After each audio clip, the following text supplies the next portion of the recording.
This is Scott Becker with the Becker Private Equity Podcast. We're thrilled to visit with Liz Hutson on a fascinating subject. And the subject, she calls it "Do It Scared." Is when do you take advantage of and pursue opportunities that weren't in your core plan but present themselves to you or your company? Liz, I wanted to ask you to introduce yourself and take it away. Talk about how you evaluate opportunities that come in front of you, but they weren't necessarily things that you were planning to go after. Take us through this. Sounds great. Scott, good to talk with you. Yes, I'm Liz Hutson. I'm the founder and principal consultant of EGH, LLC. We're a healthcare products and services consulting firm that's primarily focused on the private equity space. And yeah, I would say almost every opportunity in life, from the time we're young through college and through work opportunities, there are things that we come across and we're not 100% ready to take them on.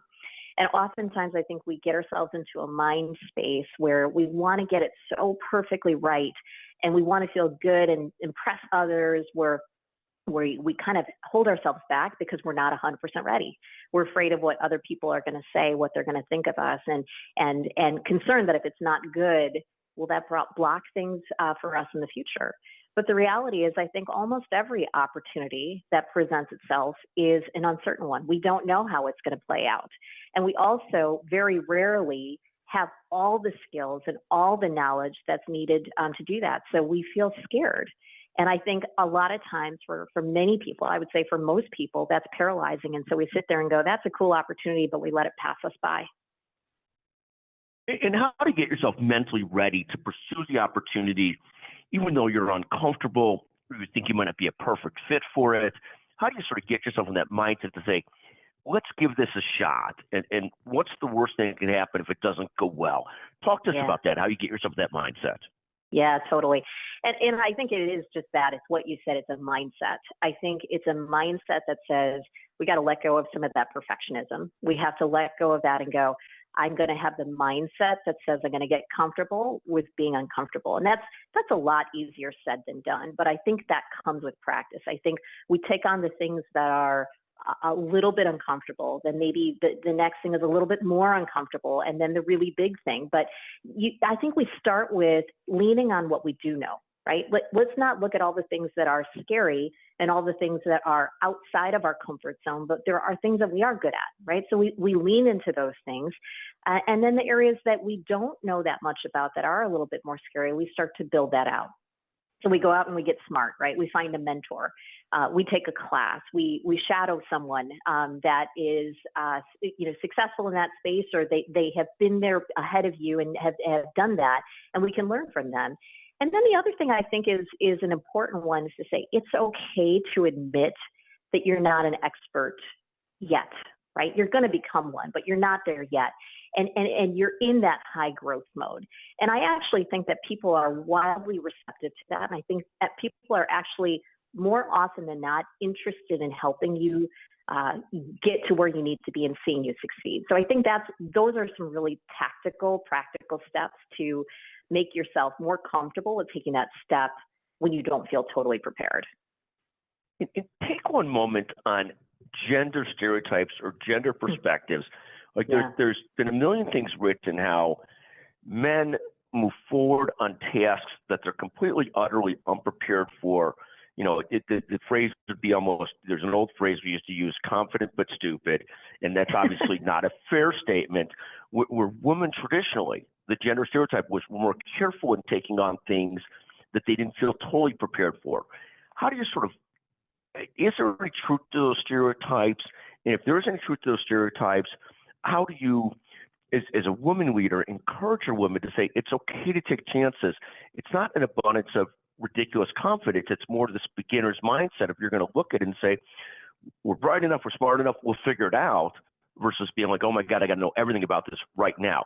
How do you look at that from a gender perspective, and any advice to women on this issue particularly? Yeah, I think that's so true. And I'm glad you brought that up, Scott. I think men tend to have more confidence in going after something that they don't know 100% of it. In fact, I remember reading a statistic about this a couple of years ago where they were saying that men will oftentimes go for the job where they don't have all the qualifications and go, I'll figure it out. I'll get there. I'll make that happen. Women oftentimes will tend to not go after it unless they have 100% of the qualifications checked off. And so they stop themselves from taking that step forward. Like they become the one that gets in their own way. And it happens time and time again. And so, yeah, I would say we have to change that. We have to change that mindset. Male, female, does not matter. It's something that people as a whole should go, if it's something that's in a space that you're interested in going after, then taking and saying yes to that opportunity should be something that we default to, not something that we are scared of doing. And again, those things that we go, we're not fully there. We don't have all those skill sets yet. Go get some help on it. It's not something that should stop you. It's something that should be an opportunity. And you talked about the beginner's mindset, and I love that. There's a book that I absolutely love called Beginner's Pluck, and it's by Liz Bohannon. She's amazing. She started her own company, and the journey that she goes through is just phenomenal. But she basically talks about the idea that the success that beginners have, they have not because of dumb luck. It's actually because of beginner's pluck, this like spirited courage that they have. And it's this mindset that's different about a beginner, that's different about somebody who's trying something new and is putting themselves in that scary situation, that is hungry to learn, that they feel okay to fail, they're eager to try. And all those characteristics that we have when we're a beginner is actually something that predisposes us to actually be more successful than not. So I love that concept of the beginner's mindset that both men and women should embrace wholeheartedly, and that we should not be pushing ourselves back, especially our own selves. Let's not push our own selves and let the no come from us, but let's put ourselves out there. Thank you, and avoid that self-defeating concept. I love this concept of the beginner's mindset because all of us could identify with the concept of when we started something, we had a different level of passion, energy, resourcefulness because we knew we were learning something new. And so we went back to that beginner's mindset to really get good at it and reminding yourself, even as a mid-career or senior career person, that adopting that beginner's mindset is so healthy in so many ways. It's not beneath you. It's the opposite. It's so healthy. You have that continuous learning, continuous concept. Yeah. Liz, how do you decide on an opportunity that you shouldn't pursue? I mean, somebody approaches you with something and you say, I don't want to do this, right? I don't think this is really in my sweet spot. How do you look at those opportunities and what makes you decide? I mean, I know with myself, sometimes what makes me decide, no, I'm not pursuing this or pursuing that, but what drives you in that decision-making?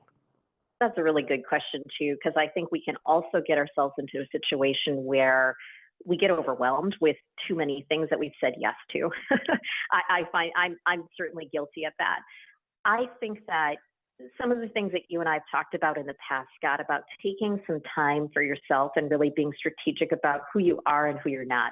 What are your goals for this year? What are your passion areas? What are you good at? And how does that connect with who the customers are and how that might be beneficial to them? I think when we can get really grounded on those fundamentals, then it becomes clear, like if you're looking at a total circle and say this quarter, this quadrant of the circle is where I do play.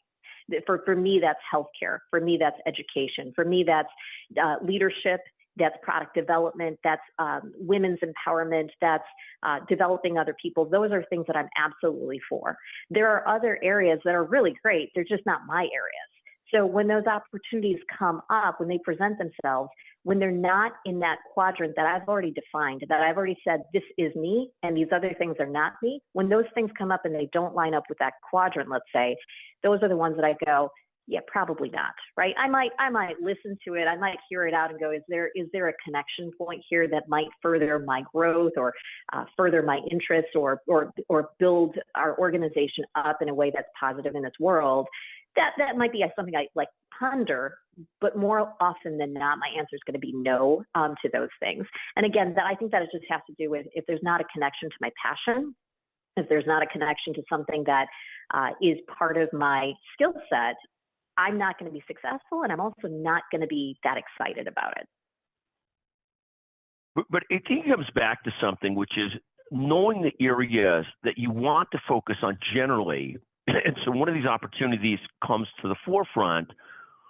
You could very easily vet, is this within one of the areas that I'm actually interested in or not, or that I'm focused on or not? And then the next discussion is, okay, now what's the probability that this is beneficial or something I can benefit from or I can help somebody else out on, and so forth. But I think that's starting with the grounding of what are the things that I'm truly passionate about and truly interested in. It makes it a ton easier to then vet opportunities that come up opportunistically. That's right. Liz, as always, I want to thank you for joining the Becker Private Equity Podcast. You're one of our most listened to guests, and we appreciate you joining us so much today. Thank you very much. Thanks, Scott. Great to talk with you.